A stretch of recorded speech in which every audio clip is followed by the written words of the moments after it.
O Senhor esteja convosco. Ele está no meio de nós. Proclamação do Evangelho de Jesus Cristo segundo Marcos. Glória a vós, Senhor. Naquele tempo, Jesus atravessou de novo numa barca para a outra margem. Uma numerosa multidão se reuniu junto dele, e Jesus ficou na praia.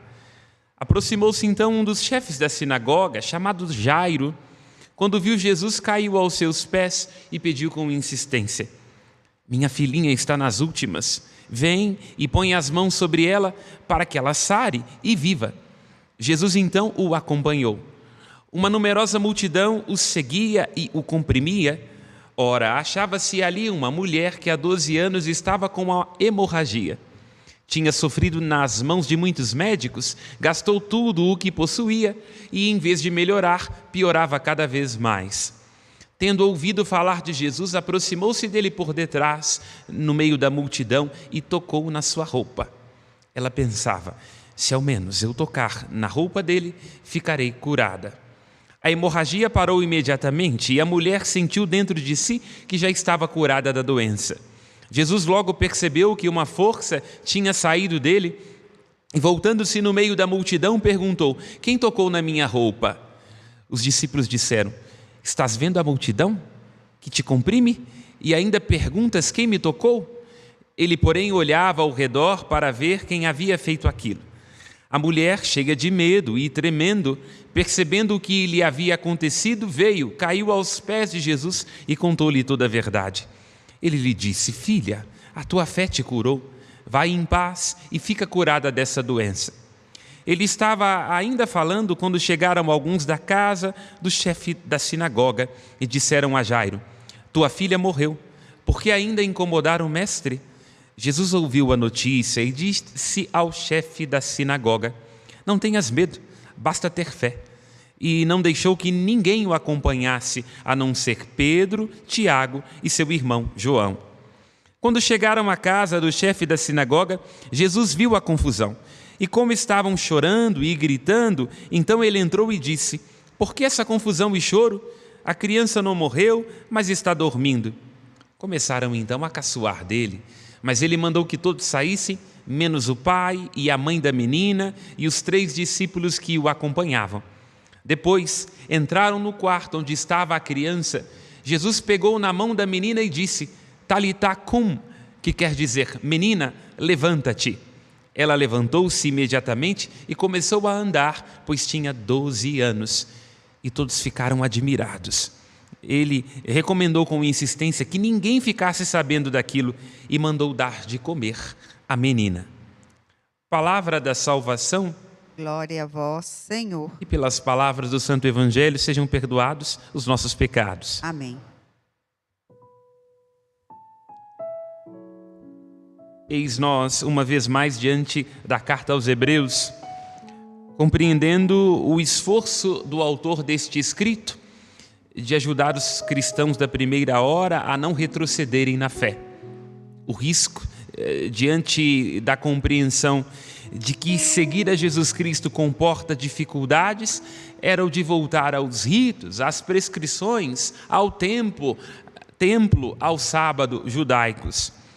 O autor da carta aos Hebreus é insistente e diz: se é para olhar para o passado, olhemos para o passado compreendendo as testemunhas que foram contempladas com a promessa e esperaram a realização da promessa que é Jesus Cristo Senhor nosso. Temos que olhar então para trás, não para retroceder, mas para ver atrás o testemunho daqueles homens e mulheres que, tendo o coração abertos para o futuro, souberam para esperar Jesus Cristo, que é a realização das promessas. Este é o convite da carta aos Hebreus. Se olhamos para trás, olhamos não para retroceder, não para desanimar, mas para que se verifique em nós a fé dos pais, dos patriarcas e das matriarcas que esperaram em Cristo, aquele que é capaz de realizar aquilo em que esperam aqueles que nele creem. Portanto, o convite da carta aos Hebreus é aquele de, no certame que nos é proposto, nesta corrida, não desanimarmos por causa da fé. A fé é a nossa grande companheira nas dificuldades da vida. É em direção à fé, animados pela fé, animados pela esperança capaz de salvar, que nós nos encaminhamos até que se cumpra em nós a palavra de Deus. E temos que caminhar com o olhar fixo em Jesus. Tenho sempre o Senhor ante meus olhos, vai dizer o Salmo 15:16, porque se o tenho ao meu lado, não vacilo. A carta aos Hebreus convida a ter o olhar fixo em Jesus, porque Ele é o autor e o consumador da fé. Autor da fé, porque a fé o tem como objeto e parte dele como um dom. E é o consumador da fé, porque tendo Cristo como exemplo, unidos a nosso Senhor Jesus Cristo, porque sem Ele nada podemos fazer, é que iremos verificar se cumprir em nossa vida aquilo que o Senhor Deus prometeu. Assim como no Antigo Testamento, aqueles que esperaram viram realizar em sua vida as promessas do Deus que, ao falar e jurar, é capaz de cumprir. Também cada um de nós poderá esperar no tempo oportuno há de se realizar. É preciso que tenhamos resistência, a resistência da fé, a resistência até ao sangue, como lembra o autor da carta aos Hebreus, no último versículo que acabamos de escutar. Ele diz: não vos deixeis abater pelo desânimo, porque ainda não resististes até o sangue. É uma maneira de nos ajudar a compreender aquilo que ele diz 2 versículos acima. Cristo suportou a cruz, não se importando com a infâmia, e assim, tendo ele enfrentado uma tamanha oposição, serve de modelo para nós, nas cruzes que todos experimentamos de dia a dia. Portanto, esta palavra, dirigida ao profundo do seu coração, a você que me escuta nesta manhã, ânimo, coragem, não desanimemos, suportemos como Jesus Cristo, com Jesus Cristo. E vamos destacar aqui, Cristo suportou a infâmia. É uma palavra que vai se repetir também no evangelho que acabamos de escutar, de um modo um pouco diferente. Se diz, quando Cristo entra na casa da filha de Jairo para curá-lo, quando diz que a menina apenas está dormindo. Em Deus todos vivem, não é? Vamos nos lembrar daquilo que vai dizer o apóstolo das gentes, capítulo 15, versículo 55 da primeira carta aos Coríntios. Ó morte, onde está a tua vitória?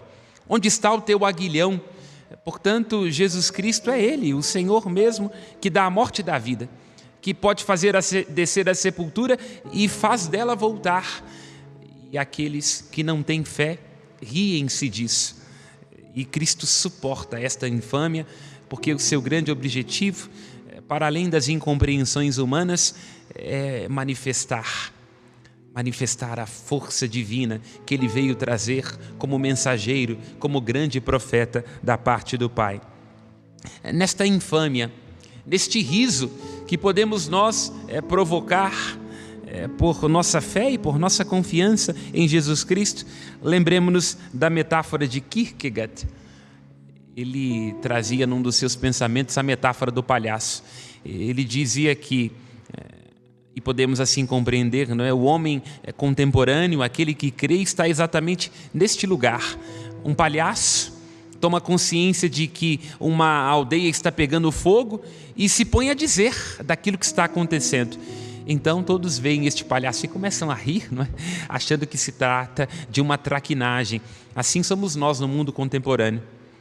Em nome da nossa fé, em nome de nossa convicção, em nome de nossa paixão por Jesus Cristo, em nome de nossa certeza que Ele irá realizar as suas promessas, nós não raros somos expostos ao ridículo. Como vai lembrar o apóstolo das gentes na carta aos Coríntios, 1 Coríntios capítulo 4. Nós, vai dizer o apóstolo, somos o escárnio de homens e inclusive de anjos. Assim como ele também vai dizer na segunda carta aos Coríntios, capítulo 4, por causa de Cristo, nós somos o tempo todo atribulados, mas em sendo atribulados, nós não somos abatidos. Nós, por causa de Cristo, somos postos a apuros a todo momento, mas não nos desesperançamos. Somos de fato perseguidos, mas não estamos desamparados. Somos derrubados, mas não aniquilados.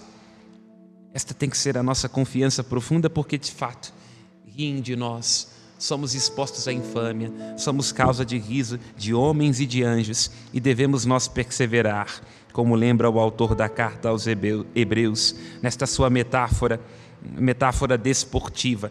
Permaneçamos firmes no certame que nos é proposto. Vamos dirigir agora, neste momento de nossa reflexão, um momento sobre o Evangelho. O evangelista Marcos, de um modo diferente dos outros evangelistas, tem uma maneira de dar a conhecer como em Jesus Cristo se manifesta o reino. O reino não é outra coisa que a demonstração da vontade de Deus para que todos nós tenhamos vida e uma vida em abundância. E ele então vai nos fazendo perceber aquilo que nós vamos repetindo em alguns momentos como antífona do Evangelho. Jesus Cristo, Salvador, destruiu o mal e a morte, fez brilhar pela força do Evangelho luz e vida imperecíveis.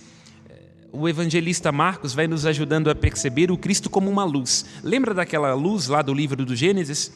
Aquela luz, como primeira criatura, faça-se a luz, luz que faz dissipar as trevas. Ele vai fazendo perceber que Jesus, ao anunciar o Evangelho e o reino de Deus, é como esta luz. E aí o que vai acontecendo? Lembremos-nos, primeiro Jesus mostra a sua autoridade sobre a tempestade. Quem é este que bota fim na tempestade, que silencia até mesmo os ventos? Logo em seguida, ele irá expulsar aquele demônio do possuído de Gerasa, ajudando a entender o seu domínio e a força, a grandeza do poder de Deus, que vai colocar para fora o domínio de Satanás, ou seja, do pecado. Agora, neste capítulo 5 do Evangelho de Marcos, perceba, vai se fazendo um movimento progressivo.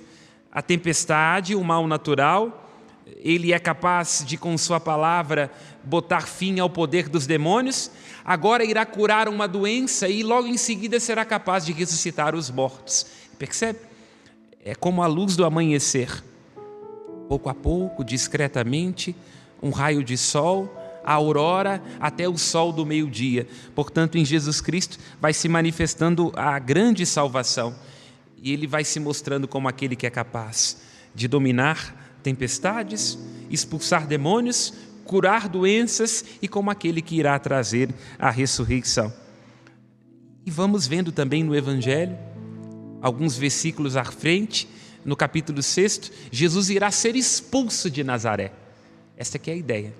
Quanto mais a luz vai brilhando no Evangelho de Marcos, mais vai se manifestando o poder das trevas. O poder das trevas da tempestade, o poder das trevas dos possuídos, o poder das trevas das doenças, da morte, e logo em seguida aqueles que querem viver na ignorância. A luz veio para iluminar todo homem que vem a este mundo, veio para os que eram os seus não a reconheceram, preferiram as trevas. Jesus Cristo será expulso. Jesus Cristo será mal compreendido. No capítulo 7 do Evangelho de Marcos, os mestres da lei, com suas tradições, não estarão abertos à novidade do Evangelho. Assim como era o risco da carta aos Hebreus. Vão ficar presos às suas tradições humanas, esquecendo-se da palavra de Deus. Vão esvaziá-la com as tradições humanas. Vai lembrar o evangelista Marcos. Até que chegará um momento em que Jesus Cristo irá ser perseguido e morto em Jerusalém, a cidade do grande profeta. Na medida em que aumenta a força da luz, vai também se manifestando as trevas. Assim na vida de cada um de nós, não? Quanto mais nós formos dando um testemunho autêntico, heróico, firme de Jesus Cristo, quanto mais iremos perceber a força das trevas, do demônio, tentando nos dirimir de nossa fidelidade a Jesus Cristo. Vamos aprofundar neste Evangelho. Cristo cura duas mulheres. Aqui tem um detalhe absolutamente, num primeiro momento, despretensioso.